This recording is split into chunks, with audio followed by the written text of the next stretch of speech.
massage bu jaar ci yoon taamu leen gamme Puro Valda. Valda Afrique ak Puro Valda ñoo leen di may seen émission rétro sport. asalaamaaleykum sunu mbokku auditeurs yi ñu ngi leen di nuyu ci Sud FM seen rajo 98.5 ñëw ak yéen ci rétro sport. rétro sport bi nag mooy premier rétro sport bi ñuy def ci at mi ñuy ñaanal sport bi yëpp de manière générale discipline yëpp ci konos ba ci suuf yàlla defal leen une bonne et heureuse année. mu nekk année boo xam ne dinañ fàtte année bii ñu génn ndax tamit sport bi impacté wu na lool kon daal ñu ngi ñaan suñu borom bi ci at mi ñuy dugg mu def ko atum naataange à tous les niveaux ak ci secteurs yëpp. suñu invité tey nag mooy président ligue sénégalaise bu football professionnel di vice-président de la fédération sénégalaise de football di président jàmbaar tamit.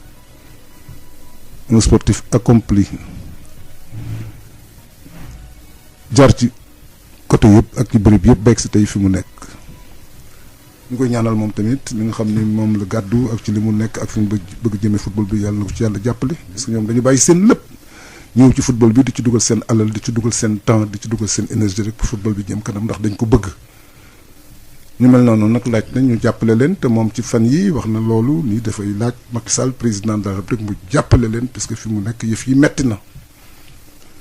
li jëm ci mesure barrière yi tamit dañu remplir conditions yi moo tax ñu bàyyi leen ñuy compétir démb nag moo doon première compétition bi muy loo xam ni ñëpp dañ ko doon xaar président ba nit ñi tamit am yaakaar ni di ngeen tàmbali di ngeen ko terminer maanaam ci mesures yi nga xam ni da ngeen engagé wu. ni da ngeen koy def club yi nga xam ni tamit ko ci deful te passible de sanction loolu yëpp wax nga ko démb la première journée bi commencé ñu laaj la yow noo ko gisee ak ban constat nga ci def ban satisfaction nga ci am ak lan lañ ci war a améliorer dañuy waxtaan tamit ci football local bi ak football national bi ak international bi parce que foofu tamit am nga fi cër ci xale yi ba ci kaw ak jigéen ñi ak bis ko bëri yëpp war nañ ci waxtaan parce que tamit fédération sénégalaise de football li mu ngànk dafa bari kon bon loolu mooy sunu nuyoo ak yow di la wax bonne et heureuse année. jërëjëf Pape balaa ñuy xuus ci waxtaan bi nga may ma présenter ma nit samay vœux. bien sûr. seen auditeurs yëpp yu sud. présenter ko waa sud. doore ko ci yéen. ak ñi nekk ci kër gi yëpp. di ci yëngu ak di ci liggéey ci groupe bi yëpp di ñaanal également auditeurs yi tous les auditeurs du Sud ràññee ci nag ñi nga xam ne ñoo bokk li nga xam ne moom la ñu bëgg muy football di leen ñaanal atum jàmm di leen ñaanal atum wérgu yaram ndax jamono yi ñu nekk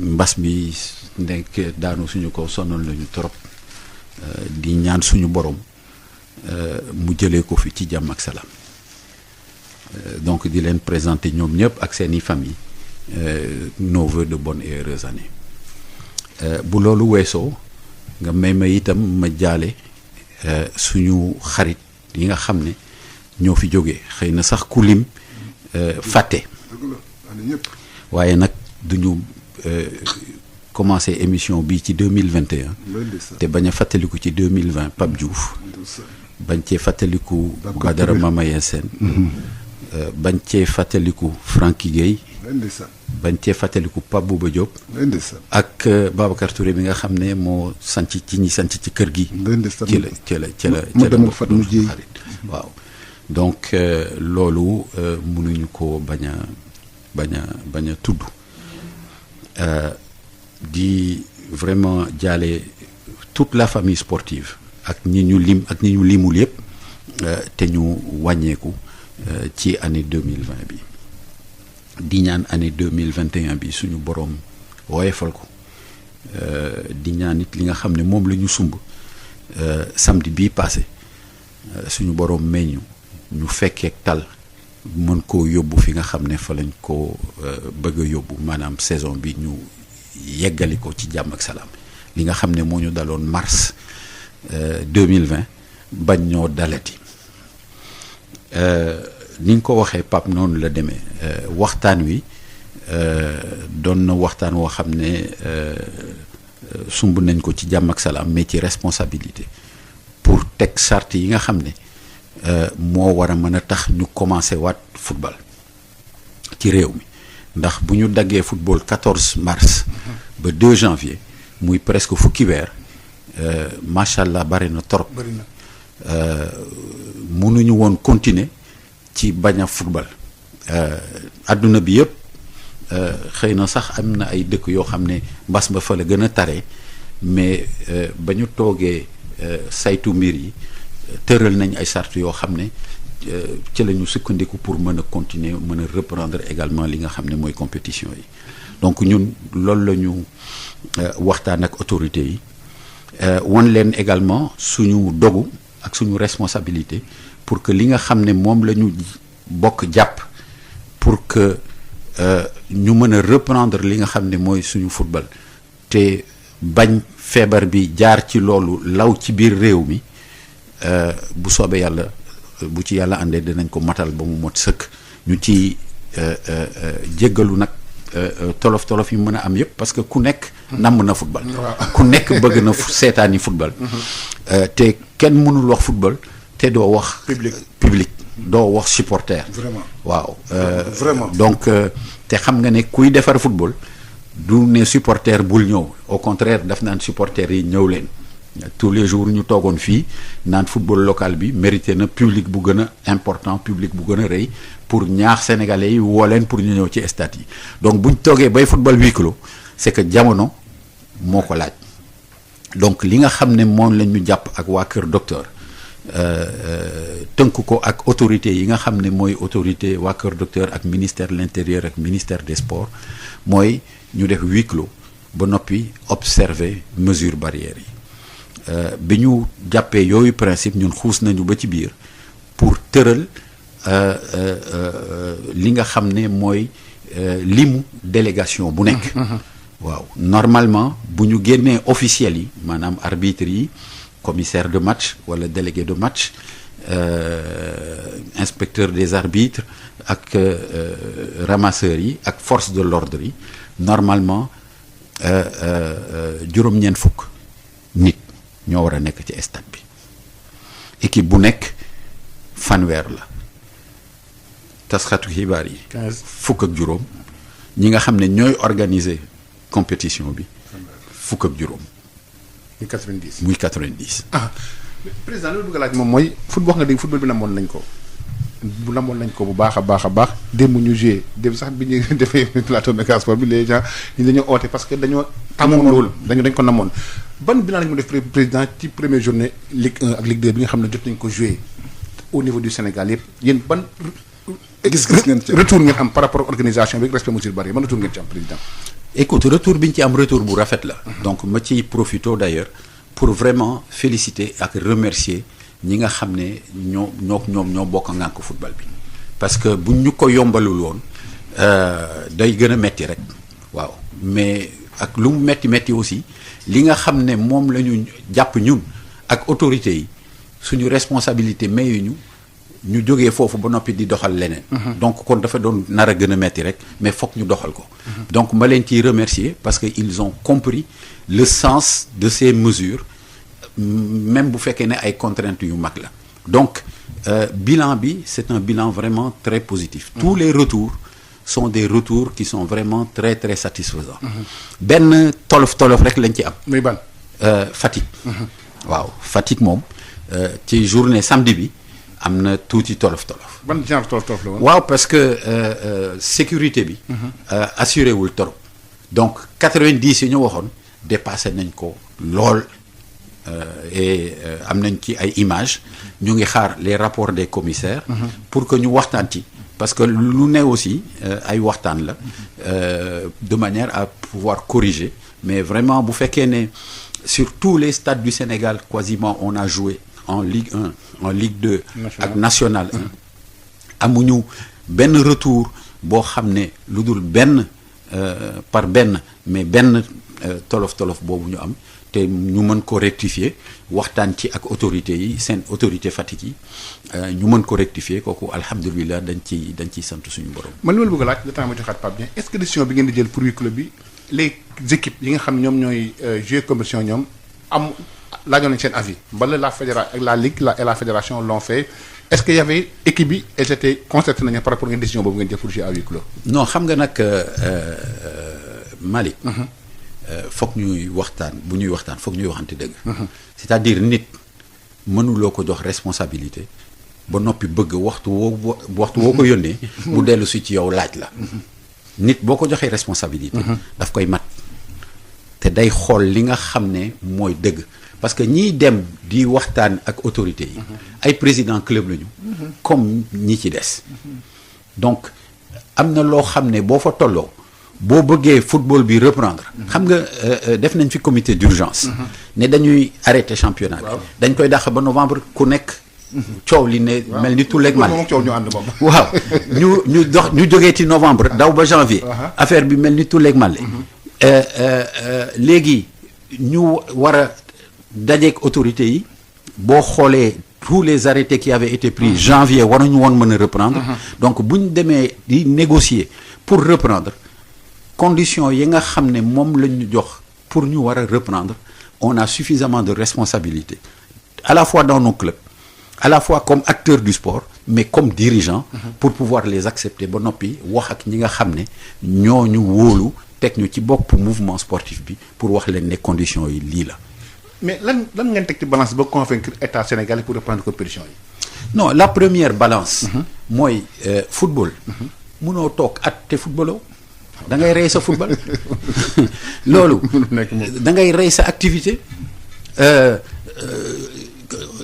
Malick kuy jaay jën nga ne ko da ngay toog at doo lal taabal nga rey ko waaw donc te football entraînement la xale bi bu toogee entraîné wul pendant 1 an ak yi mu amoon yëpp daf koy perdre ça c'est la première chose la deuxième chose c'est qu'aujourd'hui football activité économique la xale yi nga xam ne ñoo ci xëy ak mag ñi nga xam ne ñoo ciy xëy parce que du ay xale rek ñoom ñëpp ay soutien de famille lañu ay responsable de famille lañu dañu am jabar ami doom ba noppi am papa ak yaay ak i nijaay ak i tanta yoo xam ne ci ñoom la ñu dépendre ci lu ëpp pour ñu dundal seen biir kër donc agent économique yooyu aussi mënoo leen xañ seen liggéey pendant plus d'1 an Sénégal mënul occuper la première place au plan international au niveau de la FIFA adduna wërngal këpp saytu ay situation bi seet ay yoon pour mën a reprendre compétition ñun Sénégal ñu ne du ñu reprendre compétition ila yawmi diini loolu mënul nekk donc loolu kenn mënu ko woon a accepter et les autorités ne l'ont pas accepté avec nous waaye nag saytu nañu yoon yi nga xam ne ci la ñu war a mën a jaar pour feebar bi bañ a mën a law ci biir réew mi jaaree ko ci football. Pape man li ma koy laaj mooy yéen ñi nga xam ni da ngeen am mbégte lool ci ouverture bi te ouverture bi ñu koy defee à huis clos c'est-à-dire du am benn contrepartie financière boo xam ni dafay ñëw ci yéen yi nga xam ni yéen a yore club yi loolu ban conséquence lay indi puisque tamit jouer à huis clos c'est ne pas encaisser de billetterie. non tout à fait mais Pape loolu moo lay won dogu bi dirigeant yi dogu aussi pour que football bi bañ a dee. dëgg la te vraiment ku leen delloowul njukkal nga mee leen jàmm wax dëgg waaw mais doo leen sànni xeer déedéet parce que vraiment liñ naan ñi ŋànk football yi ŋànk club yi dee nañu wet mooy liy dëgg boole ci boo nee sax xëy na jàmbaar ma tooñ suma xarit Sems ak Duc xëy na suñu ay recette barewul mais jàmbaar léeg-léeg ñu def ay recettes u 600 000 ak 700 000 mais boo jëlee ay club yu mel ni Stade de Mbour yu mel ni Linguère yu mel ni Pikine yu mel ni NGB yu mel ni Génération Foot am nañ public c'est des gens qui font par match entre 2 et 3 millions de francs CFA boo ko multiplier par 13 ça fait une trentaine ou une quarantaine de millions yoo xam ne ça n'existe plus dans les différents comptes moo tax ma ne la fii ñu toll on a passé la résilience on a été résilient comme l'avait demandé le chef de l'État résilience nag bu passé ba yàlla def kenn ci ñun desu ci dañuy def relance bi nag bu ñu ko bëggee def foog ñu am soutien. compensation. waaw foog ñu am soutien du ma wax sax compensation. soutien parce que soutien bi dafay kowe. dafay gën compensation mooy gën a yaat compensation. waaw te soutien bi nag ñu ngi koy xaaree ci monsieur le président de la République le chef de l'État. mais xamul tax ma laaj la. puisque le football professionnel a été créé en 2009. depuis boobu yéen a ngi wax te li ngeen di wax dégg nañ ko te bañ ko déggee ba léegi amul benn réponse positive boo xam ne def nañ ko loolu moo tax ma ni la compensation parce que nit ki tamit li nga xam ni da nga yaakaaroon mu jox la ko te jox la boobu ba tey léegi mu ab mat fukki at nga koy jàmbat di ko jàmbat même bu la joxul li ngay séentu li nga xam ni yaa ngi ci mu jàppale la ci loolu man loolu laa tuddee compensation. non tout à fait xam nga Pape Sénégal dafa bare borom xam-xam macha allah dégg nañ fi lu ne que état bi njàng moo ko soxal que état bi santé population yi moo ko soxal que état bi accès à l'eau accès à l'électricité moo ko soxal mais état bi ci li ko soxal xëyu ndaw yi ci la bokk or football deful dara lu dul ay xëyu ndaw donc loolu ci priorité état aussi ci la war a bokk donc comme ni nga ko waxee depuis 2009 weesu na fukki at on a été résilient léegi nag il faut que état ñëw pour nous permettre effectivement de relancer. mais avec un soutien xam nga. xam nga est-ce que xayma ngeen président 2009 ba léegi de manière générale li nga xam ni dépensé ngeen ko ci wàllu football professionnel. déedéet damay ko calculer. non loolu mën nañ ko calculer sax. am nañu sax peut-être des estimations mais bu ñu demee ci loolu ak ci ay manque à gagner damay ragal ñi nga xam ne ñoo ñu war a jàppale muy l'État ak le chef de l'État mu ne ñii. ñii moom naa leen bàyyi foofu. waaw xam nga nit boo koy laaj ndimbal. doo ko sas aussi loo xam ne. attanu ko waaw mais boo xoolee li chef de l'État def pour les artistes. ñu koy rafetlu. bien sûr. Il leur a donné un premier chèque de 3 millions. de 3 milliards. Et ensuite un chèque de 2 milliards et demi. Président li mu defal artistes yi te ñu koy rafetlu. encore une fois. bien sûr. mais loolu la ñuy xaar ci moom. dëgg la. et à ce moment-là ça nous permettrait de pouvoir développer nos clubs. de pouvoir réaliser des investissements. de pouvoir jël suñu ay joueurs.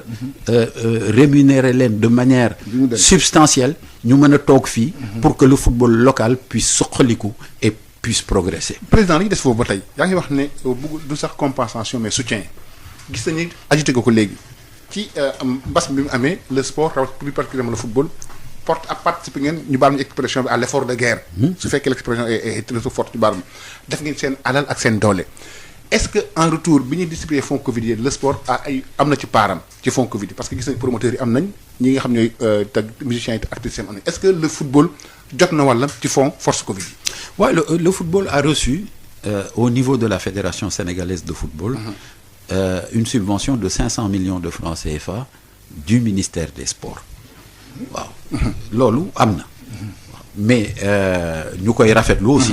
et di ci remercier également le ministre Matar Ba qui a fait effectivement des efforts d'imagination pour que loolu mën a am. bien sûr. Et donc nit moom bu defee lu baax. da nga koy wax waaw et remercier ko ci aussi. Ceci dit le football professionnel a besoin de soutien.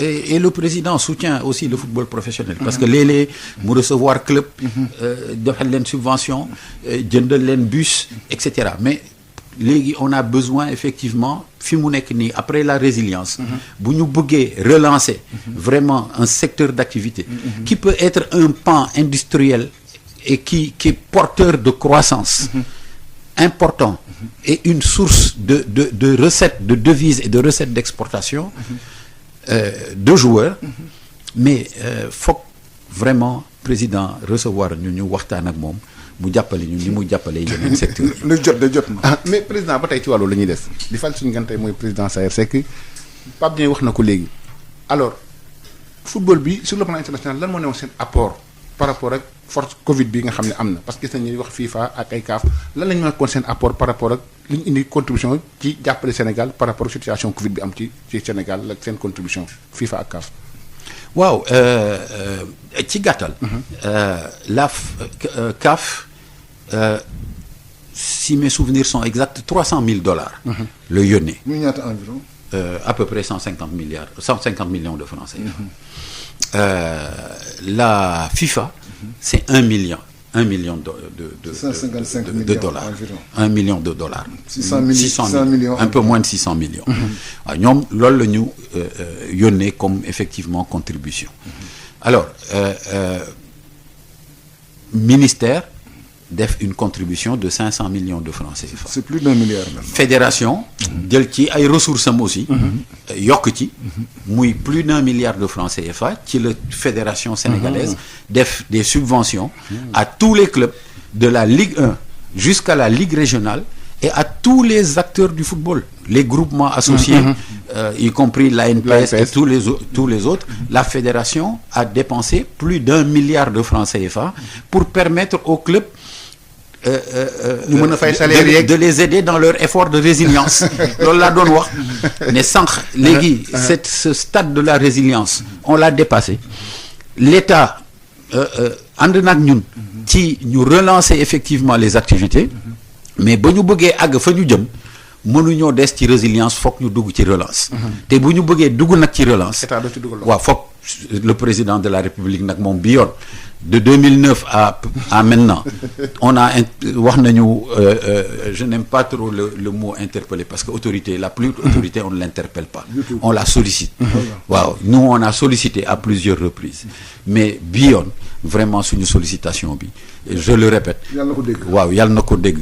yàlla na ñu recevoir. bu ko déggee rek. waaw te xam naa ne bu ko déggee bu ñu recevoir. du ñàkk mu am lu ñu defal pour nous permettre effectivement d'asseoir notre relance. beneen laaj président gis nañu ne yow da nga yor centre de formation jàmbaar lan moo pratiquement yow pourvoyeur le jour nga chaque année da nga jël ay jours di fi jógee fii di dem est-ce que Covid bi impacté wul ci loolu. ce point précis là. bien sûr ndax jàmbaar ngi réussir à transférer ay jours. non kenn ci contexte boo xam ne da nga am partenariat ak Olympique de Marseille muy un nouveau type de partenariat. mais fooy jaar. tout est fermé. fooy jaar doo am visa boo demee VFS même boo amee invitation club pour que ce benn joueur ñëw pour def ay test dañ la naan tant que ce n'est pas un visa de longue durée avec un contrat en bonne et due forme signé avec un contrat de travail on ne prend pas duñ sax jël sa passeport pour defal le visa.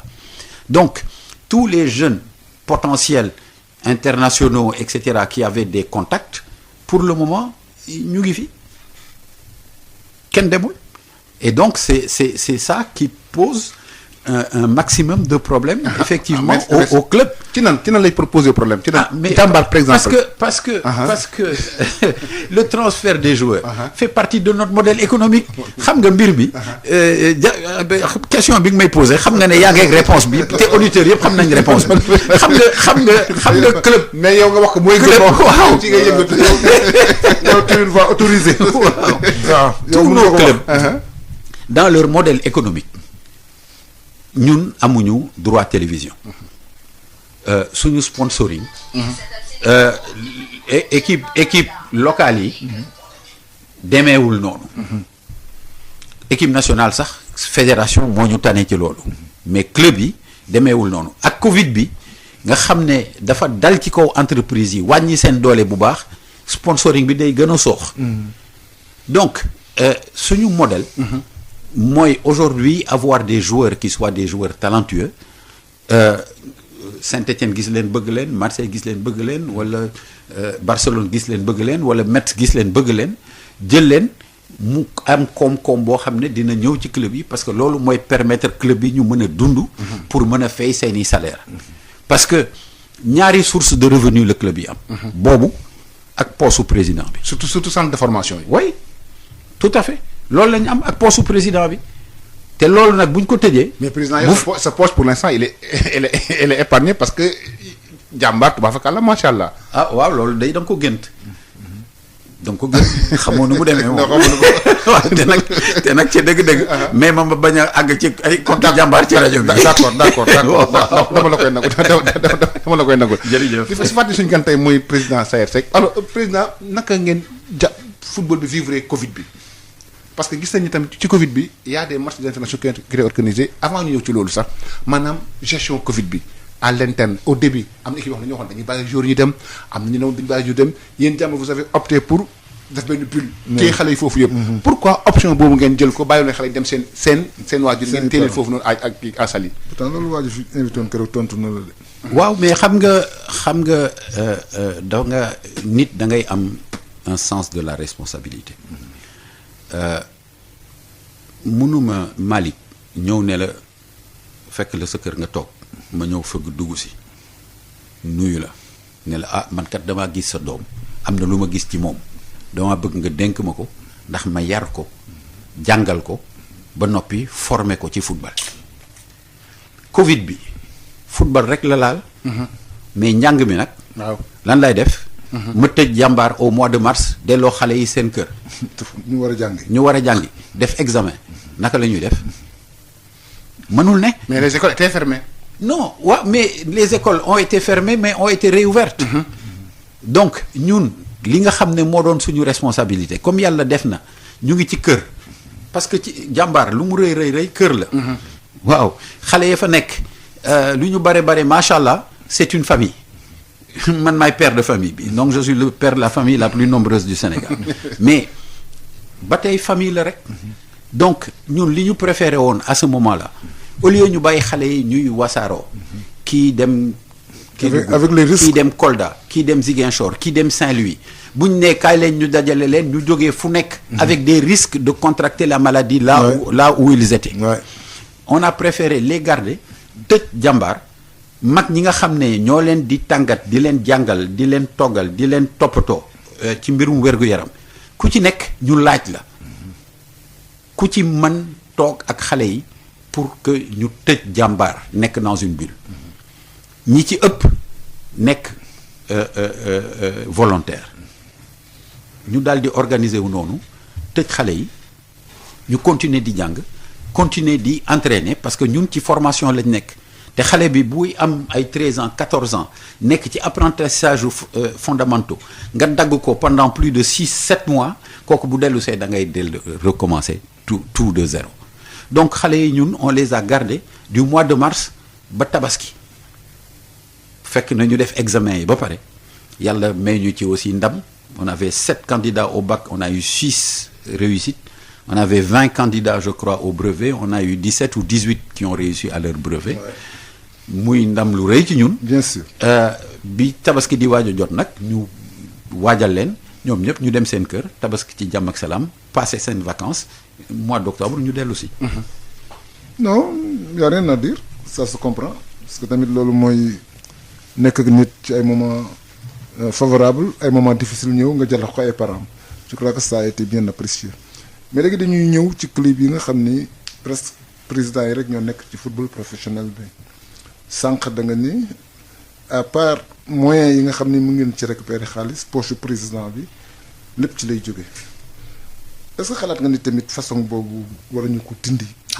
pour trouver d'autres solutions puisqu'on ne sait jamais parce que tamit président bi bu demee ba amatul. crise yi rek. dafa indi crise rek la indi. donc est-ce que li dal dirigeants yu jëkk yi nga xam ne xalaatuñu woon centre de formation xalaatuñu woon. ay espace d'exploitation pour le développement du football yéen ngeen ñëw def ko est-ce que amu leen tamit beneen rôle boo xam ni war ngeen koo def pour xalaat loolu ëllëg noo leen koy dundee comme ni ngeen dindee club traditionnel ni li ñu daan dundee parce que nos anciens dirigeants je dis que ils avaient de la volonté et de la rivalité mais ils n'ont pas travaillé pour le futur parce que le futur mooy fooy entraîner fooy dëkk fooy préparer te loolu dirigeants yu mag yi ñu amoon ils ont formé de grands clubs entretenir leen seeni poche ak seeni moyens ak seeni relations mais aujourd'hui est-ce que vous ne pensez pas que si vous ne faites pas ça demain vous aurez des problèmes puisqu'on ne sait jamais c'est un problème de poche. non tout à fait loolu Pape li nga wax dëgg bu wér péng la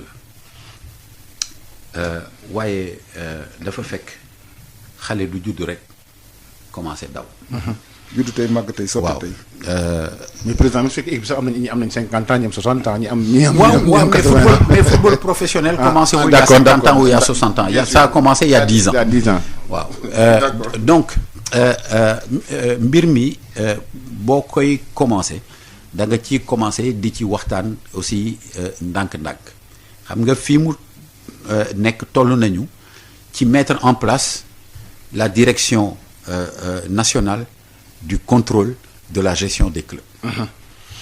te loolu boo koy def bu instance boobu nga xam ne ça va être une instance totalement avec des gens qui ont les compétences mais bokkuñu ci benn club ñoom ñooy ñëw saytu équipe bi seet ndax équipe bi matale na pour nekk professionnel wala matalewul comme ailleurs en Europe. comme ailleurs mais loolu kañ lay commencer cette instance elle sera mise cette année en place commencé nañu même la réflexion pour identifier parce que mi ngi ci texte yi pour identifier les profils yi nga xam ne ñoom lañ koy confier ñaari mission la ñuy am la première mission mooy une mission de conseil du ñu ñëw rek sa équipe ne la yow dara baaxu fi génnal fu ligue professionnelle la première mission mooy la mission de conseil ñëw wax ak yow saytu li nga xam ne yaakaar nañ ne moo sooxee ñu waxtaanteeg yow waxtaan ak yow aussi ci yan anam lañ ko mën a saafara jox la aussi ab diir boo xam ne bu raisonnable boo xam ne war ngaa mën a saafara loolu de manière à progresser dans ton organisation bi ci des aussi c'est une responsabilité de ligue parce que ligue professionnelle aussi am na taxawaay bu mu war a am boo xam ne àggagu ca parce que koomam àggagul foofu parce que boo amee aussi les droits des différents clubs nga mën ko commercialiser wuti ay télévision jaay ay droits de télé am des sponsors comme boobu du koomu ligue pro parce que ligue amul pour am alal pour riche alal jooju club yi ñoo ko moom et donc bu fekkee ne ligue bi am na aussi koom boo xam ne day wala ngaan dem ba ci équipe yi mën na nekk des affectations qui sont des affectations dédiées c'est-à-dire dañ la naan yow bu ñu la joxee 50 millions yi war nga ci réaliser lii ak lii ak lii. wax na fi ñu koy jaarale. waaw am na pourcentage boo xam ne nag yow yaa xam loo ciy def waaye am na ci lu takku loo xam ne fii la war a jaar wala fii wala fii wala fii léegi bu ñu ëllëg ak si biir bu ñu la joxee koppar gi te loolu matale woo ko ëllëg bu amee beneen koppar loolu nga matalewul. day tax li nga xam ne moom nga waroon a jot ñu wàññi ko jox ko ñi nga xam ne ñoom ñoo ko matale de manière à ce que la compétition aussi elle soit ça donc li Pape di wax lu am la mais fii football professionnel Sénégal toll. ñetteeli banqaas bi mooy aussi xarañte président yi. parce que ku ci ne xam nga ne yor équipe ci sa poche métti na donc war nga xalaat. naka ngay génnee ci loolu. naka ngay amee ay actionnaires. naka ngay jaayee ay actions. naka ngay développer sa sponsoring personnel. léegi équipe yu ci bare. yaa ngi gis ne ñu ngi am sponsor keroog démb bari ki démb gis naa US Gorée takk port autonome de Dakar. xaw ma lu nekk ci biir mais ça doit être un sponsoring. gis naa Tëngéej mi ngi takk Sococim. un sponsoring normal aussi et cetera waaw tout à fait. tout à fait normal. oui, tout à fait et légitime. et que je salue. Bien sûr. voilà ñun ñii jàmbaar ñu ngi takk également ay sponsors donc loolu aussi ci li nga xam ne réflexion ak liggéey bi club yi war a am boo seetloo avant ñu jëm ci droit télévision parce que loolu réglé gul de manière globale club yi ku ci nekk yaa ngi commencé di am compte YouTube ça bouge quoi mu ngi bouger di diffuser et cetera am nañu tey un partenariat avec l'ADPME pour essayer de donner de la visibilité de développer des comptes YouTube pour nous-mêmes être des influenceurs am des followers yu bare de manière après ñu mun ko monétiser pour que donc mbir mi ñu ngi ci liggéey bon comme on dit ndar xëyul sotti mais ñu ngi ciy liggéey te bu soobee yàlla gëm naa ne loolu kanam rek la mën a jëm kanam la mën a jëm dañ laaj président moom moo jëm ci les équipes sénégalaises engagées ci compétition africaine yi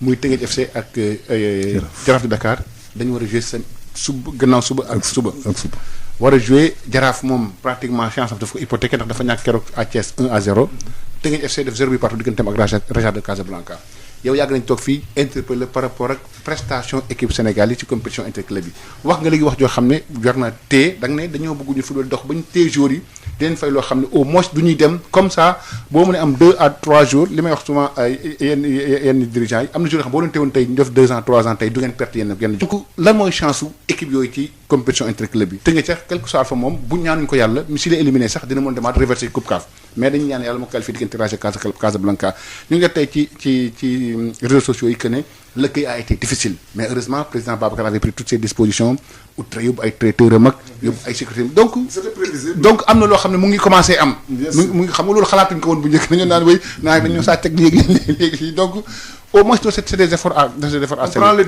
on prend les devants maintenant président loolu tam aspect boo xam ne bëgg naa nga taxaw tout le fait que les équipes sénégalaises léegi di comme en équipe nationale elles prennent les devants ci compétition africaine yi waaw mais c'est ça qui te montre que ñu ngi progresser ci suñu organisation mu des résultat bi waaw dinaa ñëw ci résultat bi léegi xam nga Teungueth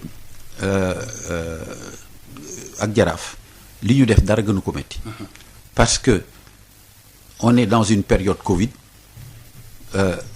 toutes les activités sportives sont interdites ñoom ñu war a refaire leurs effectifs recruter des joueurs yoo xam ne depuis le mois de mars joué wuñu ba noppi am ay difficultés sax léeg-léeg pour que ñu ubbi stade yi pour que ñu mën a entraîner xam nga loolu dara gënu ko métti mais malgré ça dans l'organisation ak li nga xam ne mooy yónnee des missions pour mën a préparer accueil bi parce que nekk fi rek naan on nous a mal accueilli tey jëluloo benn disposition loolu du organisation loolu du professionnalisation mais donc ça veut dire que notre processus de professionnalisation il est effectivement en cours léegi nag des na résultat bi man d'abord dama leen di féliciter ci premier tour bi nga xam ne ils l'ont passé dégg naa la léegi nga ne le Jaraaf a hypothéqué ses chances je ne le crois pas 1-0 fii waaw d'accord baax na yàggatul yàlla na ma yàlla dégg mais moi je pense que de la même manière que le Jaraaf a perdu 1-0 ici cette équipe-là San Pedro cette équipe-là une bonne équipe du Jaraaf peut la battre effectivement à San Pedro ici à Dakar ce qui s'est passé c'est que le Jaraaf est passé totalement à côté de sa première période surtout la première période mais aurait pu revenir en deuxième période mais si le Jaraaf vraiment arrive à faire un match plein bu soobee yàlla je pense que le Jaraaf peut s'en sortir comme je dis à Teungueth je l'ai dit tout à l'heure au président Babacar Ndiaye au téléphone j'ai dit n'oubliez pas qu'au coup de sifflet aucune équipe n'est qualifiée. Waaw 0-0 la. Waaw et que si le Raja ne marque pas au pire il est éliminé au mieux il va au tir au but donc on a notre sort entre nos mains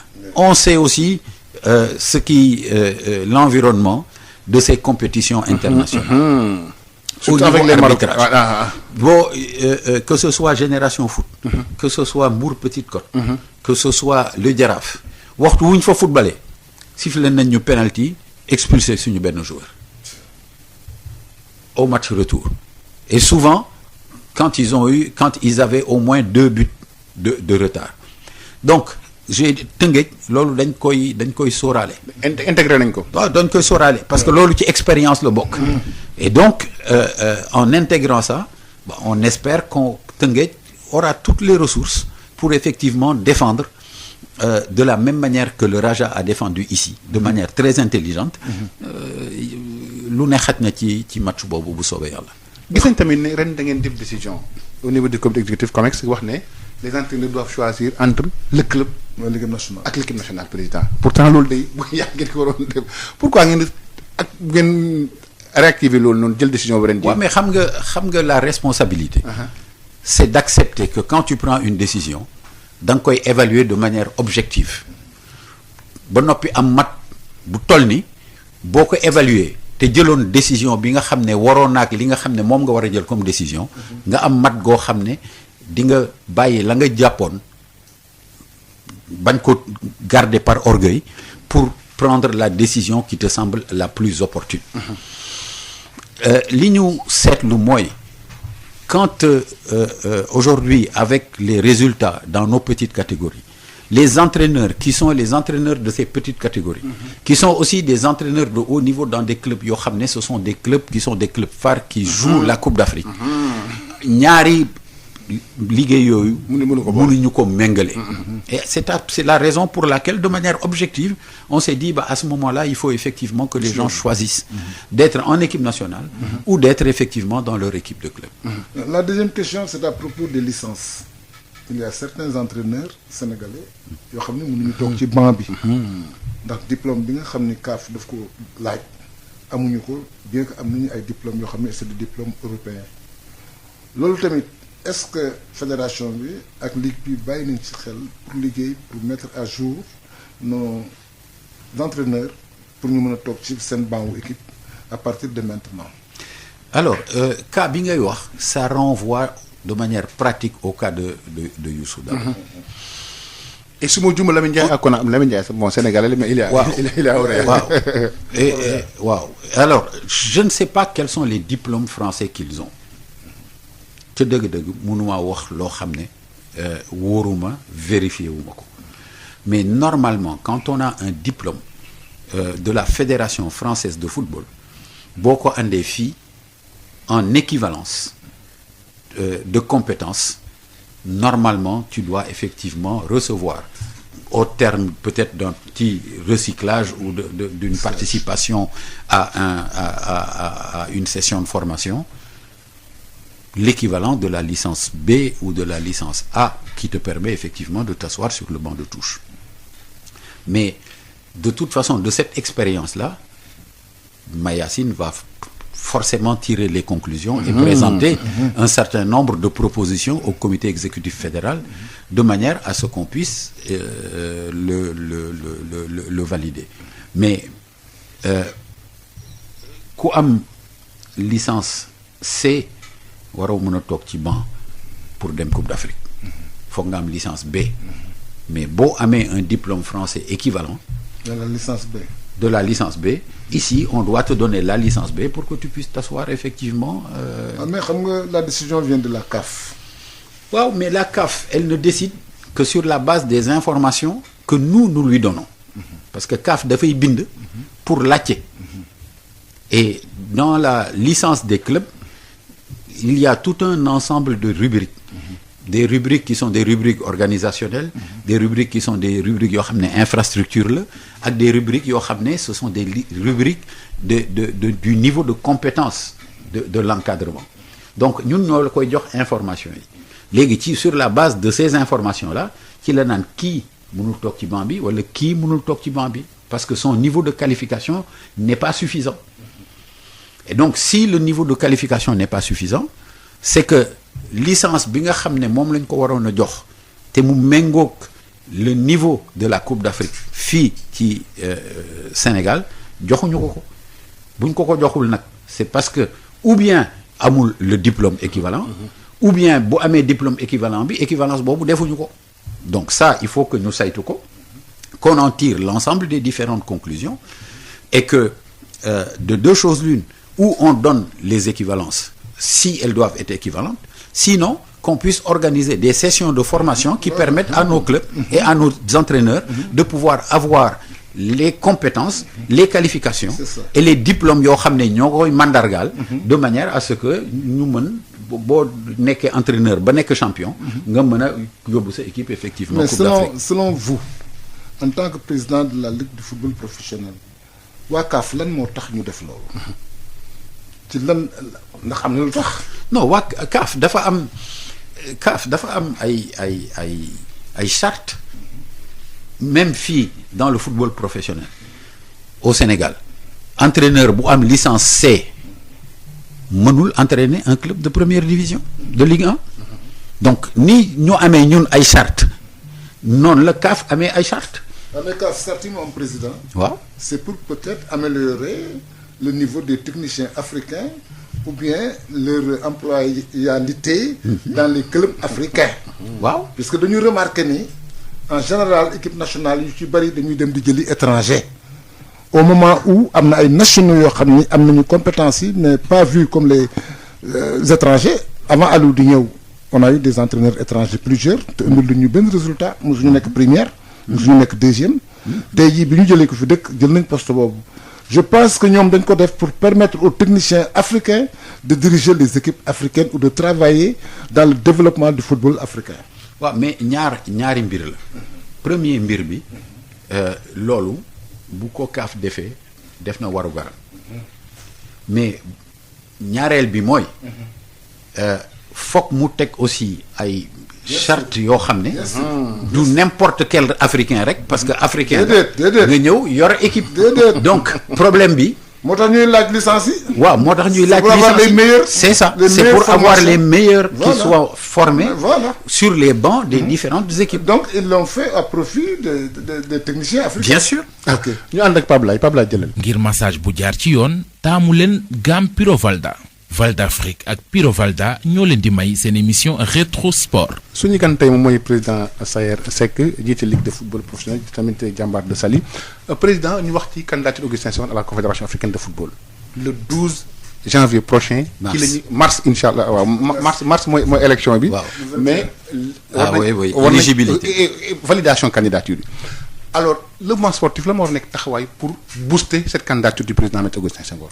waaw je pense que mbir moomu d'abord balaa ma ci xuus dañ koy rafetlu parce que li ma yaakaar mooy le Sénégal a des grands dirigeants et jot na ñu war a mën a nekk aussi au sommet du football africain le Sénégal est premier dans le classement africain depuis 4 ans ou plus. Je pense que président fédération sénégalaise de football nekk un candidat lu nit mën a dégg la la deuxième chose c'est que ki nekk candidat du gan ci football du gan ci sport ça fait 12 ans qu'il dirige la fédération sénégalaise de football et on a vu l'évolution du football et de la fédération de football pendant ces 12 ans nit ku ne tu as tes qualités et tes défauts nit mën nañ ko wax lu ne waaye nag quand même booy wax da ngay wax ngir yàlla moom ay defam bariwul. quelqu'un ki ko ay defam bu mu ne amul de. mais neexul a gis de qui est correct nday dëgg la. quelqu'un qui est discipliné bien éduqué. et quelqu'un qui est honnête Oui. et j'insiste là-dessus C'est important. parce que c'est fondamental C'est fondamental. C'est impératif. quand tu veux diriger le football africain et que tu n'es pas un homme foncièrement droit et honnête, on va vers des problèmes.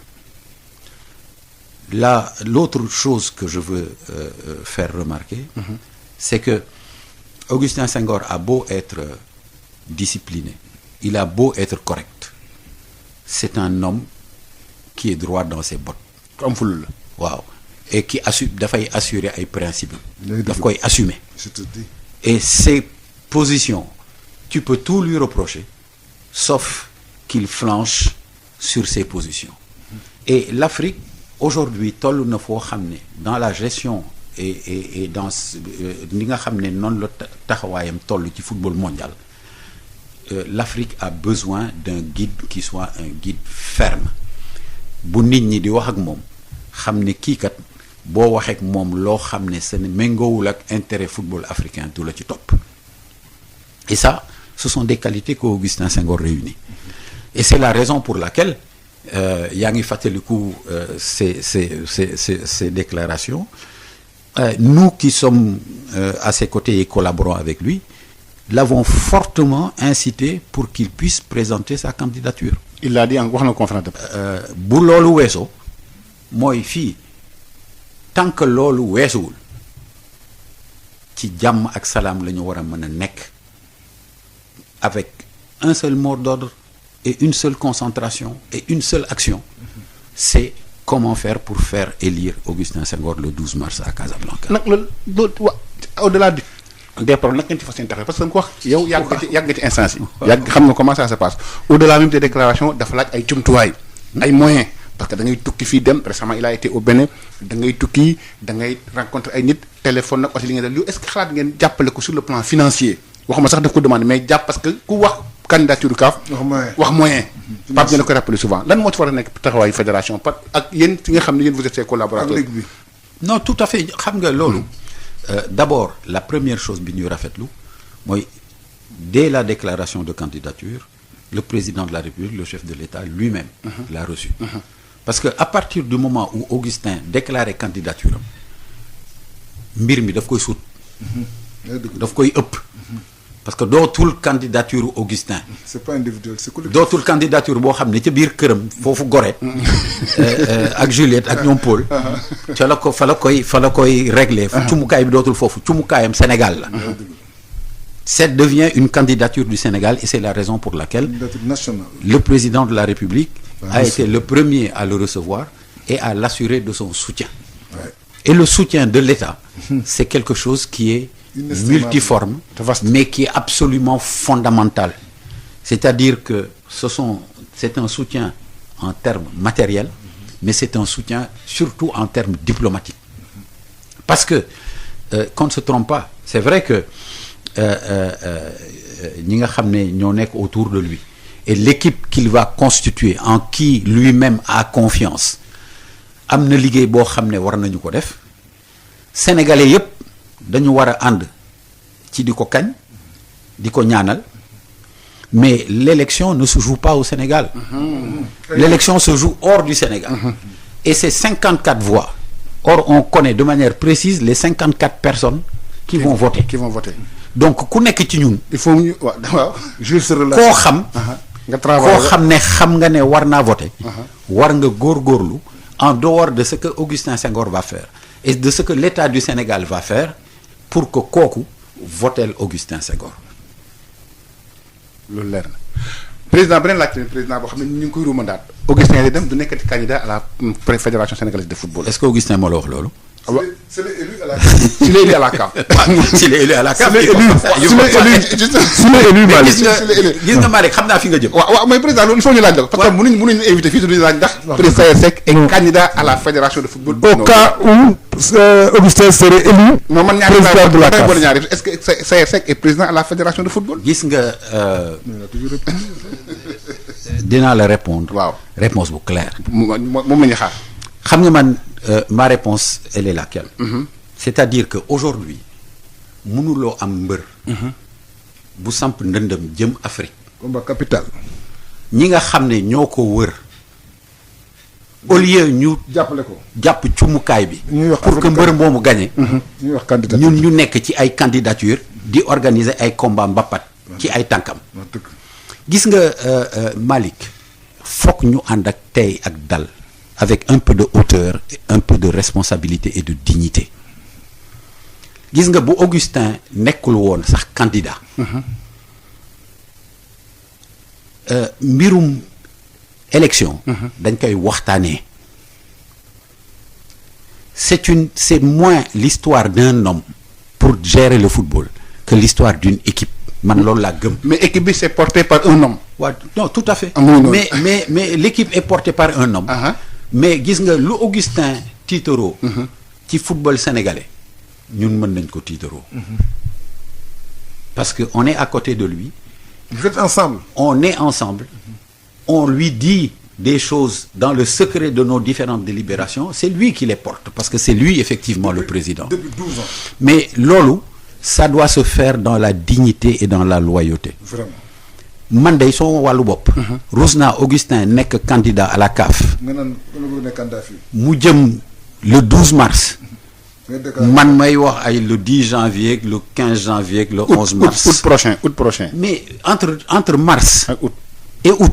lu ne xaj na ci. nañu ànd ak tey nañu ànd ak tey ak dal gis nga teel a dugg ci làmb ji di bàkku taxul nga daan te gis nga xëccoo joxul kenn dara suñu boroom mooy joxe mais donc li ma bëgg ñu def candidature boobu nañ ko candidature nañ ko en tout cas man ci li sama wàllu bopp c'est sucré kenn mënul dégg moo wax affaire présidence de la fédération sénégalaise de football tant que Augustin parewul candidature am au mois de mars à Casablanca. même ligue bi sax c'est la même position. c'est la même position. parce que ligue bi tamit waroon nañ AG bu yàgg AG guñ ba léegi. non mais on a dit que waaw. loolu le comité exécutif. tranché na ko. l'a tranché. que dafa bëgg harmoniser calendrier yi. harmoniser dafay bëgg a harmoniser. que harmoniser na ko. et que le renouvellement de la ligue va se faire en même temps que l'ensemble des renouvellements qui doivent se faire dans le football sénégalais au mois d'août en 2021. bu ñu defaat ci candidature Augustin Senghor gis nañ récemment au Bénin le président de la fédération guinéenne de football président FOA Antonio Suarez il a réussi à rencontrer boole ñetti candidature yi pour Afrique de l'Ouest est-ce que c'est faisable une candidature unique de l'Afrique de l'Ouest pour la présidence de la confédération africaine de football? waaw je crois que c'est faisable parce que xam nga. c'est souhaité. tout à fait. mais du yomb. waaw non du yomb parce que. ku ci nekk jàpp nga ne mën ngaa gagner sama. parce que waaw waaye nag boo. monde football. bëgguñu dem élection. sport dañu bëgg di waxtaan ba seet le meilleur candidat pour ñu pousse ko loolu nga wax Malick ñu bari nga koy xalaat mais loolu c'est la perte de l'Afrique de l'Ouest kooku def naa du am. ñetti candidature mooy perte Afrique. non bien sûr ndax les voix vont être dispersées. tout à fait loolu baaxul. loolu je crois que ñu ngi ciy liggéey ñoom. mais est-ce que loolu mën a possible na pour fédérer toutes les forces de l'Afrique de l'Ouest loolu du yomb de Ndiaye. Malick. loolu du yomb. mais gagner la présidence de la CAF moo dul lu yomb donc boo ciy sóobu xam nga ne lii lay xaar. du lu ndaw du lu yomb. donc mais ku nekk da ngay am sa réflexion. xam nga ku ne mën ngaa bàkku waaye ay mbër ku nekk bu bàkkoo côtéem ñoom ci seen biir xamante nañu waaw te ku nekk am na ay mbir yoo xam ne mbirum suuf la.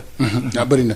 waaw mbirum suuf la. li ma ñu tudd ay tur sax gis nañu am na ci yoo xam ne sax pratiquement ba sa candidature am boo def na ko validé. waaw foofu yëpp donc. waaw mais loolu yëpp. xam nañu ko. ñu ngi ciy liggéey am nañ ci yaakaar parce que xam nga nit ku nekk da nga koy reconnaître la nga xam ne moom la def. c'est-à-dire loo xam ne dañ ko fekkee gis ko lu neex a nettali la. parce que le candidat ivoirien. Jacques Anouma. bi mu amee opposition doon opposition boo xam ne bu tar la avec le président. Ayatou. néew na ñu ko soutenir. néew na ñu ko ñeme woon sax dajeek moom ci couloiru hôtel yi di ko nuyu. c'est Augustin Senghor qui est monté à la tribune. et qui a pris la parole pour défendre.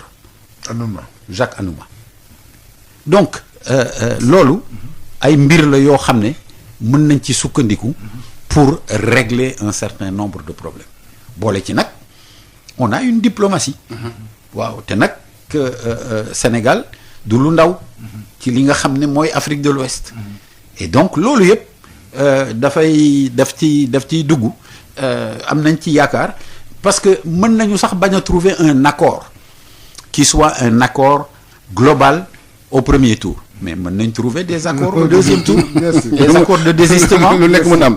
non c'est beneen question mu lay poser tamit mooy comme que élection bi dafay am ci diggante ay dëkk yoo xam ni dañu am candidature mais est-ce que ranking équipe yi ak seen niveau sur le plan mondial est-ce que mën na jouer un rôle par rapport aux candidatures. waaw mën na jouer un rôle. c'est-à-dire un pays de football parce que un pays de football qui est plus football que l'autre. tout à fait. un pays boo xam ni rang wute na ak rang wu yeneen candidats yi. un pays boo xam ni son candidat est dans une position intéressante au niveau de la confédération actuelle. est-ce que élément yooyu mën na peser ci balance bi ci biir vote bi. xam nga lu tax mu mën a peser.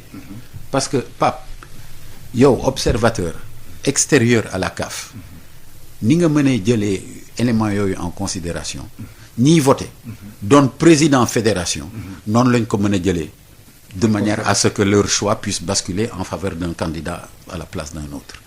ok puisque li tam wax la ko mooy dama gis Avalanche bi muy nekk président fédération internationale mooy mini coupe du monde bi mu organisé woon au Brésil. avant la coupe du monde.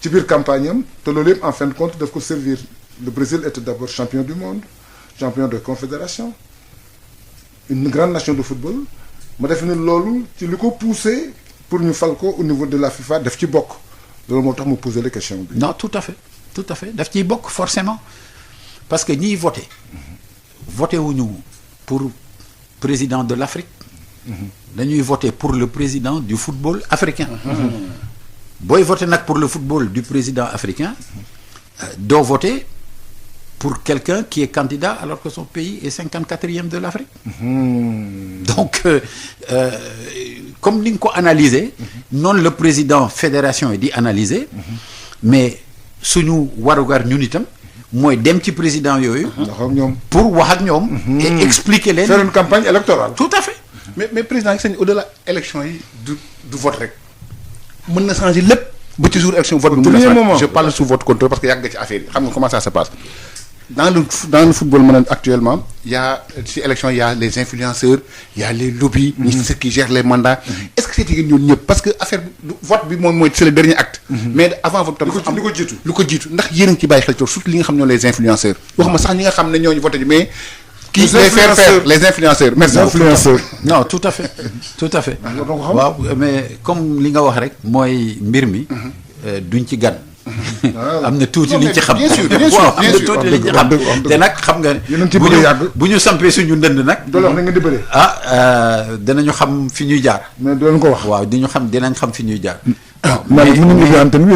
mais loolu comme j'ai dit non seulement ñu ngi ci mais le président Augustin Senghor qui est un homme averti qui est un homme organisé qui a ses réseaux à la confédération qui est dans le comité d'urgence de la CAF qui a la confiance du président Ahmad qui a été un homme fidèle et loyal avec le président Hayatou qui est respecté au niveau de la FIFA par le président Gianni Infantino xam na fi mu jëm. laaj bi mu jëm la ñu ubbi antenne président rek est-ce que proximité bi ak Ahmad loyauté boobu du nekk une tâche ci candidature bi. non je ne crois pas. parce que Ahmad a été proche de Hayatou finalement moom moo ko dans le commerce d'Ahmed. non tout à fait mais loolu. mais Infantino sax lui-même a été.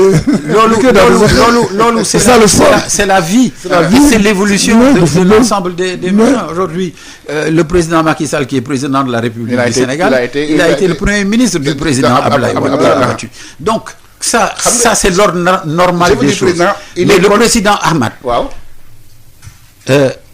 Avant que sa candidature ne soit invalidée, avait reçu 49 engagements de vote de pays africains. 49. Wow. Wow. Donc ça ne peut donc avoir sa confiance, ça ne peut pas être une tare, mais un avantage. Mais la deuxième question, Fatouma Samoura, qui est secrétaire général de la Fédération internationale de football, en tant que sénégalaise, est-ce que moom tamit elle peut être un appui pour Augustin Senghor? waaw mais loolu jarul wax ju bari parce que sénégalaise la il faut pas la mettre aussi devant une situation embarrassante et une situation embarrassante xam nga bu fekkee ne dañ ko wax di ko bàkkoo gars yi dañ naan man kay question la poser njaaxaanaay moo tax ma lay tontu njaaxaanaay bi mu war a tëddeewu ko or en tant que secrétaire général de la FIFA elle est là pour l'ensemble des différentes 219 associations de la FIFA et pour le football. Donc Fatma Samoura pour le moment ñun dañ koy tegee na le waaw parce que warul influencer ni pour Augustin ni pour quelqu'un d'autre njaaxaanaay la war a tëddee position de secrétaire général de la FIFA ndax sa position de secrétaire général de la FIFA ça lui impose une neutralité objective absolument objectif d'ailleurs absolument beneen laaj président yaa ngi wax ne am na 49 fédérations yoo xam ne amoon nañ vote joxoon nañ seen kàddu Ahmad gis nañ dans le COMEX bi nga xam ne ñoom ñoo wax Augustin nekk candidat y compris Ahmad am na ko xam ne ci candidat yi muy Ahmed Yahya il est coopté dans le comité exécutif de la confédération africaine de football parce que moom tamit il est supposé proximité bi Augustin di réclame ak Ahmad mu ngi koy réclame ak Ahmad loolu itam nag ngay expliquer nuance boobu. non mais moom il a ñun li ñu proximité bi ñuy wax ak Ahmad. On l'a vécu. dafay lu ñu fekkee dafay lu ñu mën a mandargaal dafay loo xam ne mën nañ ko natt ci ay fait yoo xam ne am na. ñu gis ko proximité Ahmed Yahya qui est notre ami. élection yi moo fi ñëw koy superviser. waaw non tout à fait jàngee fii. c'est notre ami. c'est Ahmed suñu xarit la moom moo ko xam. moom moo koy natt ñun li ñu xam. fii ñu toll nii. yéen a koy natt ñun dañuy dugg ci làmb ji. jeex na ñun suñu mbër la ñu xam. muy Augustin moom la ñuy jàppale. te ngeen ko te ku taxaw suñu kanam ñu daan la. ñu jël auditeur bu njëkk ci ligne bi sëñ bi asalaamaaleykum. waaleykum salaam wa rahmatullah. ñu ngi lay di déglu sëñ bi. maa ngi nuyu président Saer. ñu ngi lay fay bu baax ñu lay fay bu baax. l'ancien footballeur de Gorée qui a été bloqué par un genou rebelle. yow de xam nga ma. baax na yow xam nga ma. nga xam naa dama xamee nii. Amadou Bamba Diop. Coach consultant. Coach consultant merci Bamba. mais vous avez été révélé à la face du public sénégalais lors d'un fameux débat au lendemain de K14. Moi c'est ce jour-là que j'ai commencé. Évidemment je t'ai vu jouer à Gorée. Parce que Gorée vient de la Jeanne d'Arc de Dakar, les espoirs de Dakar viennent aussi de la Jeanne d'Arc de Dakar. Ça c'est clair. Et depuis ce jour-là, j'ai commencé à vous aimer de façon viscérale. Et lorsqu'on vous a désigné comme président de la Ligue de Dakar, Ligue de vous football. faisiez partie de cela qui était extrêmement ravi. Ligue de football professionnel. Augustin Senghor, de son vrai nom, Augustin Emmanuel Senghor. J'ai habité Gorée parce que j'ai travaillé à la poste de Gorée. Je connais bien sa famille. Je connais bien ses frères et ses sœurs. C'est ça qui m'intéresse ce soir, la candidature d'Augustin Senghor. Ah bon? Covid beeg football bi nag? Oui. Déjà j'ai vu, il y a déjà un madone dans le bureau qui doit soutenir Augustin Senghor.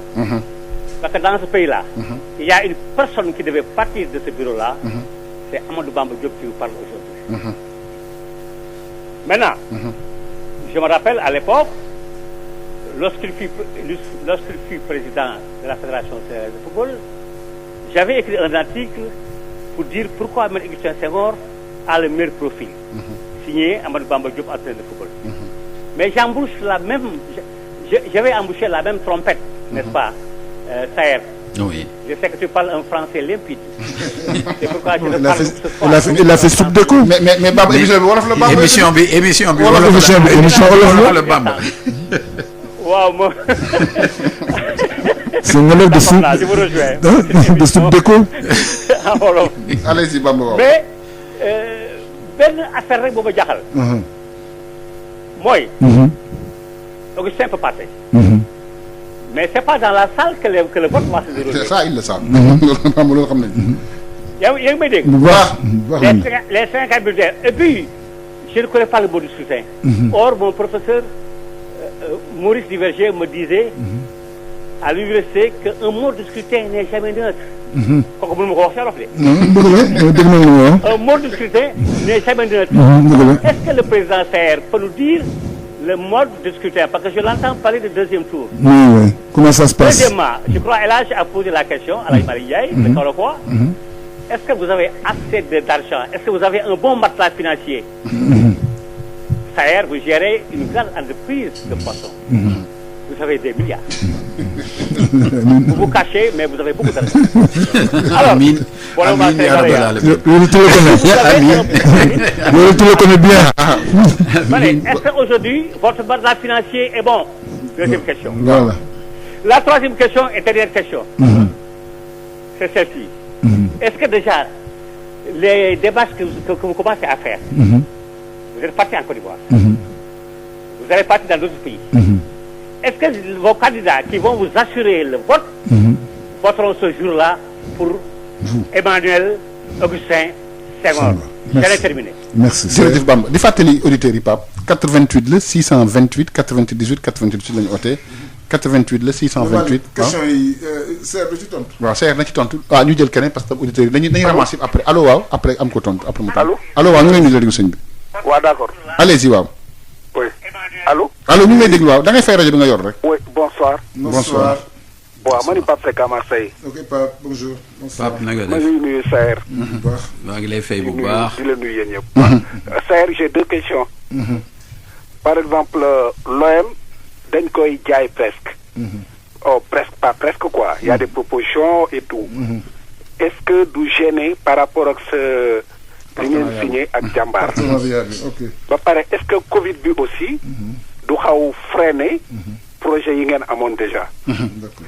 L'autre question, est-ce que c'est un texte à la Ligue professionnelle prévoir ngeen benn président au club au Sénégal mën am fonction feneen? ok d'accord. Parce que xam naa à la Linguère de Saint-Louis oui le cas Amara. seen texte yi prévoir na laissez-moi terminer s'il vous plaît. seen texte yi prévoir na ci li ñu wax je l'ai bien lu je l'ai apprécié aussi.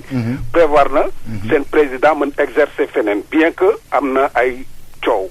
mais est-ce que yéen pour protéger les clubs xaw ma daal nu ngeen ko mën defee à l'avenir ngeen waxtaan si pour mën mu déterminer aussi loolu bu fekkee ni au niveau de la fédération au niveau de la ligue prévoir leen ko aussi maa ngi lay nuyu Saër bu baax di la déwénal. jërëjëf jël jërëjëf Pape ñu jël Pape laay keneen 88 628 98 98 ngeen oote extérieur nag 33 la 842 am nañ keneen allo. allo sëñ ñu ngi lay déglu waaw. oui sa jarbaat la mais nerveux. merci beaucoup merci beaucoup merci beaucoup. Malick merci beaucoup. président Saër nerveux bonne année. merci beaucoup. merci beaucoup. yàlla def année bi nekk année naataange. amiin amiin yaa rabbi. li ngeen di wut yéen a ko xam yàlla ko yàlla def. te mbas bi jóge fi. bon président Augustin sama cousin la depuis ma xam ni sama cousin la nag lépp lu mu dugg naa ci jàpp. parce que waa Gorée la te sama maam su koy na jag di jur sama yaay njuga jag mooy bàyyam kon mu xam ne Gorée la. Augustin li muy wut yàlla ko yàlla jàppale. amiin amiin amiin yaa rabbi. mu sedd ci moom te mu diriger ko sans vraiment sans faute. amiin waay. amiin bon beneen bi mooy sama gars yi laay féliciter di leen remercier le président Thioye ak le président Bassirou Ndiaye.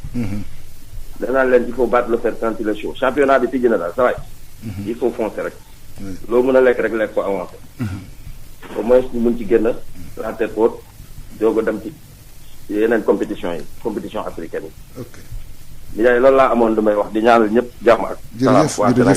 jërëjëf. yal na yàlla boole ñaan gi jërëjëf. extérieur Pape 33 841 22 33 33 841 22 33 fii Sénégal 88 628 am nañ keneen allo sëñ bi. allo. waaw ñu ngi lay déglu waa sëñ bi. ñu ngi delloo ziar. delloo ziar bu baax. sama sëriñ. waaw. Ousmane Thiané Sarr président du port. ñu président mu Ousmane Thiané Sarr bu port. ah Ousmane Ousmane na nga def. allez Ousmane ñu ngi lay déglu. c'est le trésorier. waaw très bien. sëñ Pape maa ngi ziar sëñ Pape Dieng. may fay bu baax Sarr. di ziar sama sëriñ di ndokkeel sama président la. li tax ma dugg nag. waaw. c'est très simple. c'est pour profiter occasion bi ngeen ñu jox. pour lancer encore un appel solennel au président de la République. mu mais yow da nga war a jaar service da nga war a jaar service commercial ah Ousmane.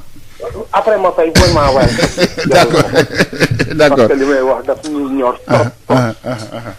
façon bu ne def nañ ko. bi mbas mi di commencer. woo nañ ñëpp ba mu des football local. et entreprise lañ yor nag. nous employons plus de 1500 personnes. ñu ngi wuutu nguur gi ci njàngale mi président Serre wax na ko léegi. ñu ngi wuutu nguur gi ci santé bi parce que suñu joueurs yëpp la ñu jël en charge di leen defal visite médicale et tout. ñu ngi wuutu nguur gi ci wut emploi. société buy utiliser 1500 personnes directement. sans compter indirect yi bu nekkee ci jafe-jafe boroom réew ma bu leen woowul xamul suñ ci ban réew lañ ne te jiwuñu loolu nag président de la république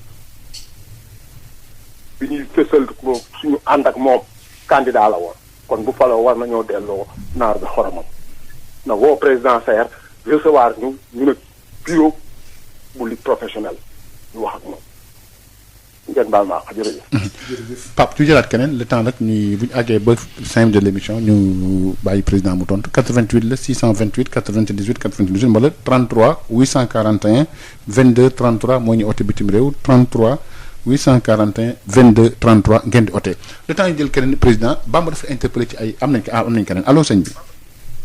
salaamaaleykum wa rahmatulah. waaleykum salaam wa rahmatulah. Abdoulaye Sall moo lay woo depuis Kaolack. Abdoulaye Sall depuis Kaolack ñu ngi lay nuyu monsieur Sall. waaw dama doon laaj président Saer. ne ko nit amul droit am ambition ne man damay nekk président fédération Sénégal. wala dafa am app wala dafa am heure nit je crois que heure bu la neex war nga mun a am ambition. wax loolu laa ko doon laaj. bu ko defee moom ci boppam. maa ngi koy encouragé. mais na bàyyee ku bugg a wax lu mu bëgg. moo am nañ ci droit. loolu rek laa ko bëgg mu bàyyee. jërëjëf. jërëjëf waaw. 88 le 628 98 98 ngeen oote bitim réew 33 841 22 33 ngeen di oote Pape dinañ bloqué tuuti serveur bi rek ay le temps président ñu bàyyi la nga tontu tuuti. waaw jërëjëf damay tontu ci bu ma ko jéemee regroupé. ci wàllu Augustin Senghor. parce que question yu bare. ci foofu la jëm. waaw mode de scrutin bi. Bamba laajte à la CAF. c'est un scrutin classique. Il y a une majorité au premier tour. Si la majorité n'est pas atteinte. c'est-à-dire que donc raw gàddu la. waaw non si la majorité n'est pas atteinte au premier tour. d'accord je vois dañuy dem deuxième tour. dañuy dem deuxième tour entre les deux candidats. les mieux placés. Donc moo tax j'ai parlé tout à l'heure de deuxième tour. Et de la possibilité effectivement d'avoir des accords qui sont des accords de désistement mutuel. Et le scrutin est un scrutin secret. Donc et c'est les 54 fédérations qui votent. Donc évidemment kuy dem élection surtout élection CAF il faut nga am un budget il faut avoir effectivement un budget mais du suma warugar ma toog fii tey prévisionnel di dévoiler waaw le budget du candidat Augustin je pense que bu ñu passer la validation des candidatures le candidat Augustin ci boppam dans sa communication et en tout cas dans l'organisation de sa campagne et de la structuration de sa campagne bu ko deful moom dina am porte-parole boo xam ne am na ay questions yoo xam ne ce sont des questions yu intéressé nit ñi dinañ leen ko leeral mais kuy dem président wax la nga ngemboo waaw li nga ko waxee noonu la kuy dem bëre ji doo wax li nga ngemboo grand combat doo ko wax waaw foog nga ngembu waaye li nga ngemboo mën naa bañ a feeñ l'autre chose aussi c'est ce qu'il faut préciser c'est qu'il n'est pas question d'aller acheter des voix moom sax du genre boobu waaw il est question de pouvoir se déplacer de pouvoir rencontrer les gens les convaincre de pouvoir convaincre les gens donc le budget c'est à cela effectivement qu'il sert alors sécurisation vote nag xam nga sécurisation vote ñu ngi koy xam ca ba ñu dépouiller waaw parce que la seule chose qu'on peut faire c'est avoir des solides amitiés avoir des engagements qui sont des engagements sûrs obtenir que suñu diplomatie consolider leen loolu rek lañ ci mën a am waaye nag nit ki buy dem ci ban gàcce bi di sànni xobam moom ak yàlla fa nekk waaw donc loolu yaa ngi koy mën a xam bés bu ñu ibbee xob yi boo compté ñi nga xam ne ñoo la ne woon danañ la woteel nga xool ndax matale nga ko wala matalewoo ko boo ko matalee alhamdulilah nga xam ne ñi la waxoon wax nañu seen kàddu boo ko ëppalee nga xam ne ñooñu matale nañu ba am ñeneen ñu ci tegu bu ko yeesalee nag nga xam ne am na ñu waxoon ak yow te defuñu li nga xam ne moom la ñu waxoon waaw loolu nag bu ñuy dépouiller vote bi rek ci nga koy mën a xam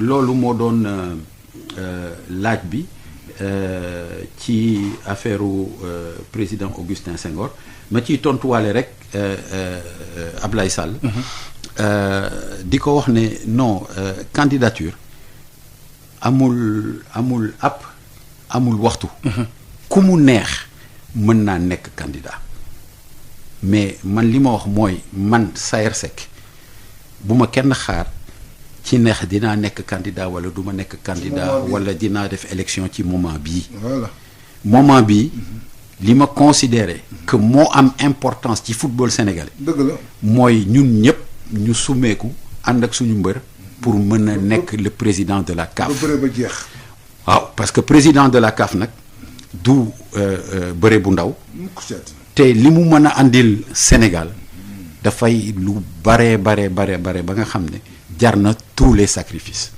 donc man su ma wax lu leer la donc képp ku bëgg a def leneen il a absolument le droit mais man en tout cas nekkuma ci loolu ci li ma nekk wax naa ko aussi mu leer donc appel Ousmane Thiané bi moom dafay waaw day firndeel rek li nga xam ne moom la ñuy solliciter ci président de la République parce que c'est un jeune le président de la République compréhensif waaw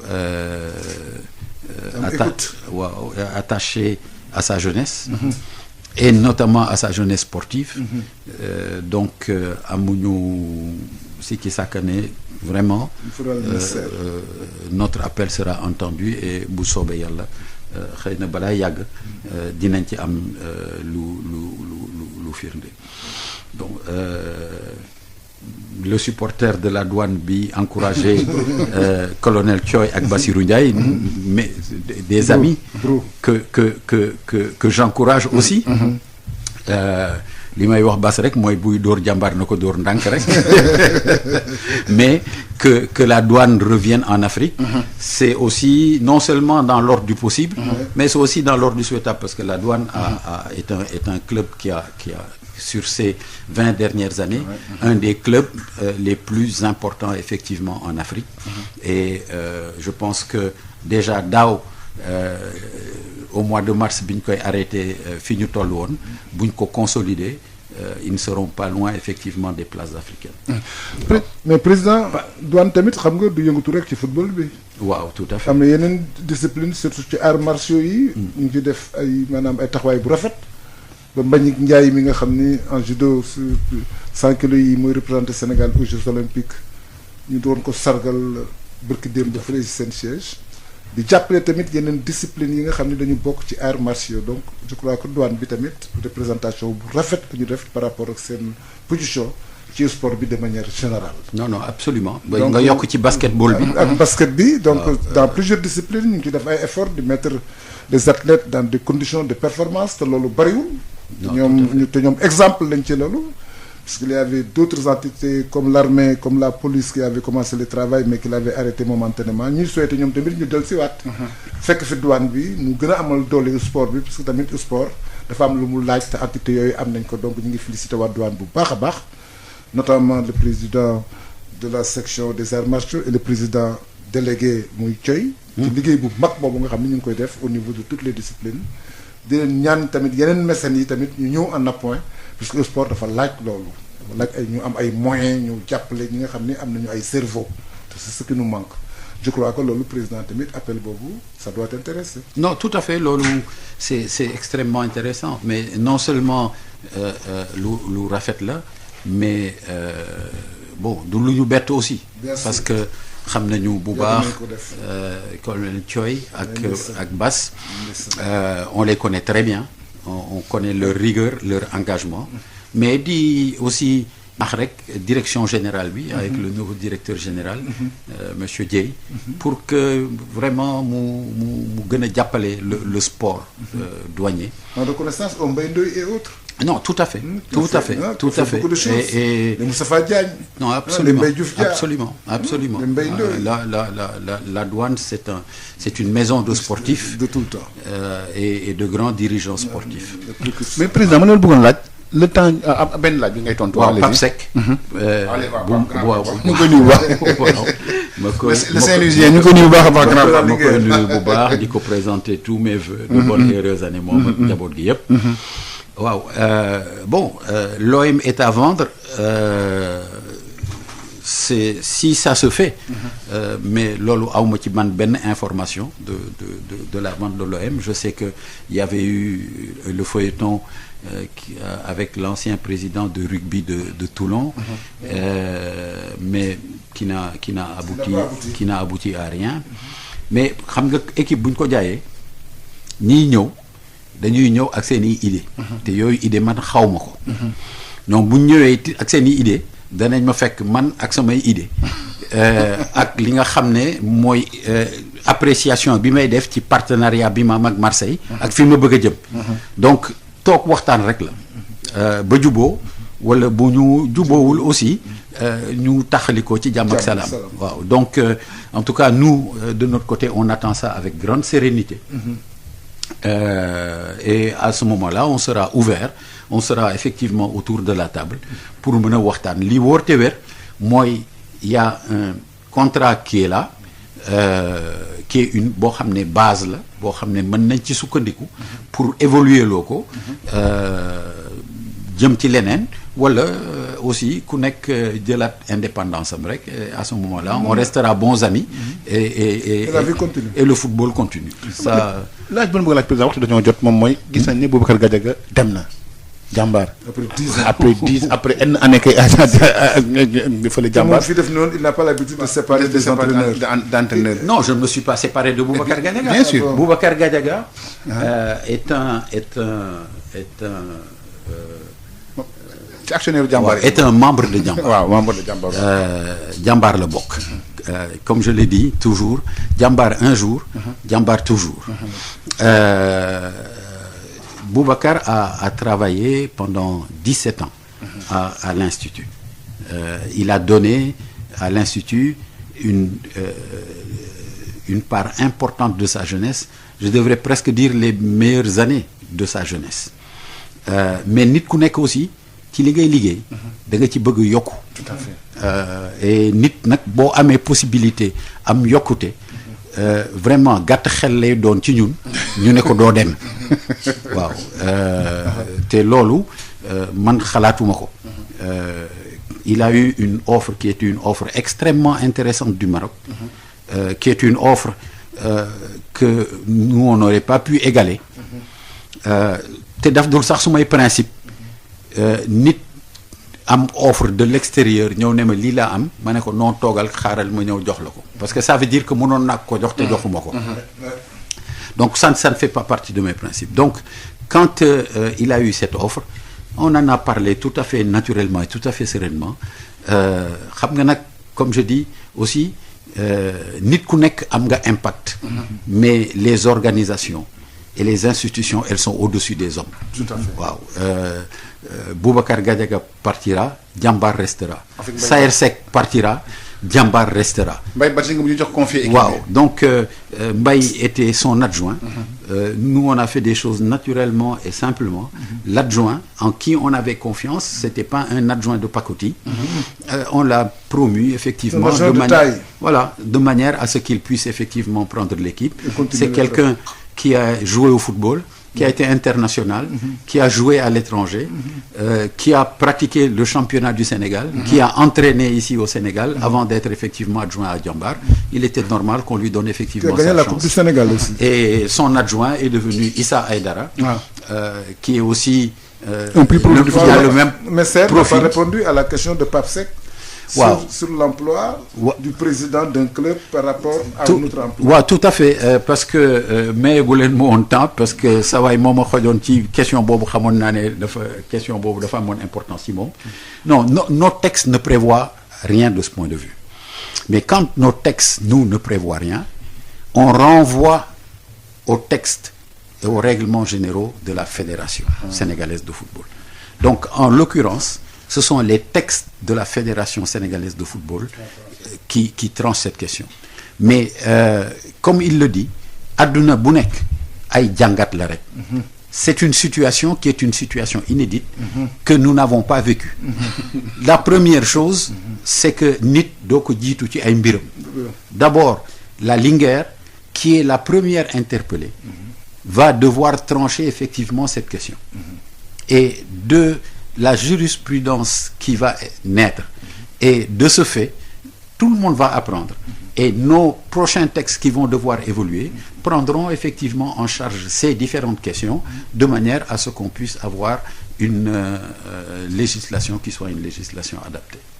jërëjëf kon sunu mbokk auditeurs yi dégg ngeen li nga xam ni moom le président Saër Seck wax ndax moo doon sunu invité tey ci waxtaan bi ñuy def ak moom di am mbégte lool ci waxtaan bi te it comme ni ñu ko waxee rek di présenter sunuy vœux à tous les sportifs. bàyyiwuñu kenn depuis CNOS beeg fédération yeeg club yeeg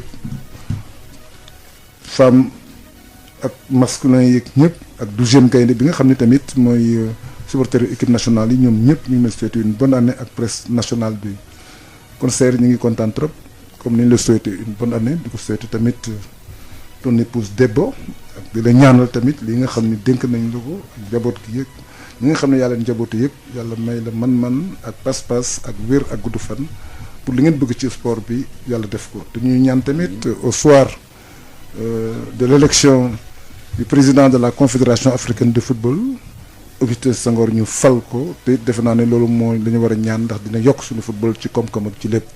kon Saër ñu ngi lay sant di la gërëm di la bàyyi nga tàggu auditeurs yi. jërëjëf Pape jërëjëf ci sa kaddu yi rafet na. li ma ci neex nag mooy li nga ci dugal soxna si waaye. maa ko def exprès dugal ko ci. xam naa la mais may tàggu suñu auditeurs yi rek di leen delloo di déwénal leen ñaanal leen.